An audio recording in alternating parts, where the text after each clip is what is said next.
Well, hello, Podfest. I'm so happy to be here. I'm so happy to meet you. My name is Holly Shannon.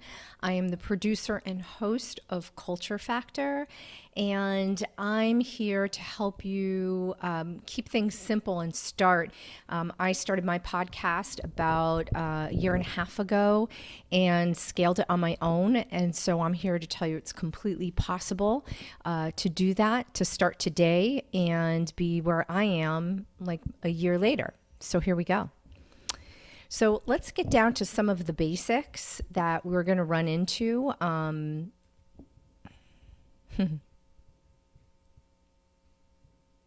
Like some of the basics might mean like your Zoom and your Canva presentation don't want to work together. So, well, I'll laugh through this a little bit later. So why haven't you started? I'd like to debunk a few things. I'd like to have the conversation with you about analysis paralysis, confusion about your goals, and is this the marketing tool for you? So let's dive into analysis paralysis a little bit. I am always an advocate for good over great. I think when you stall or procrastinate, it's usually because you're trying so hard to reach a goal that is not attainable that you almost sabotage yourself from succeeding. So here's the thing. Good is the best way to start any project because the thing with podcasting is your craft is going to get better and better. And when it does, you'll be moving that goalpost anyway. So perfection is going to look completely different when you're 10 episodes in, 50 episodes in, or 200 episodes in. So let's go forward with good over great. Similarity of infrastructure. I wanted to talk very briefly here about software and hardware. A lot of people get caught up. What kind of mic do I use? Who should my podcast host be? And by podcast host, I mean the place where your podcast lives, not you speaking into the mic. So, by the way, if you're going to ask, mine is a Samsung Q2U, which was super inexpensive, low barrier to entry. I was able to get this along with the whole kit for under $100. So that's on my website. I don't want it to get complicated. You can go to hollyshannon.com. You can find all of the tools that you need. The point that I really want to make is that there's so many similarities. If you're starting with your microphone, there's a few out there that are really highly recommended. And they all are kind of similar. I've been using mine, and I don't think I'm ever going to change it, even though it was my very first microphone. So some of the software that you're going to be using, a lot of the hosting sites really pretty similar. So don't get caught up that you can't start your podcast because you have to figure out which site you're going to use. They're all pretty much in the same price point. And you improve, which I kind of went over in the good over great. Like your good is going to get exponentially better as you go along in your process. Like I said, episode 25 will be so much better than 5. And so your goals will change too. So let's talk about goals for businesses and you. You might be heading into this because you have a community that's been looking for you to speak more deeply about topics, or you want to build a community.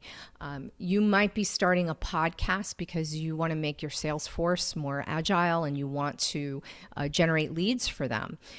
Or you want to be seen as the thought leader that you are. You have expertise in your industry and you want to share that.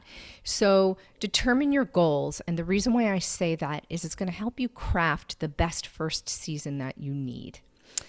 Now, marketing tool. I can go on and on about podcasts here because I truly believe they are a branding machine. You instantly have content that you can post across all social media in the form of audio, video, and written just from creating a podcast. So I won't go into depth there, but I think you sort of get the picture. What I love about it is it's your digital real estate. So having a podcast, you have something very unique to the industry called an RSS feed, and that stands for Real Simple Syndication. So kind of like having an email newsletter, this is your digital real estate. So regardless of what climate we are experiencing with apps, whichever is the hottest or whichever one crashed because they had issues or whoever changed their algorithms, hello LinkedIn, I see you, and Facebook for crashing, You're not reliant on that. You still have a way to communicate with your community, your followers, your listeners, the potential clients and partners you want to have. So you'll always have a way to either email them this link that they can catch on any podcast app.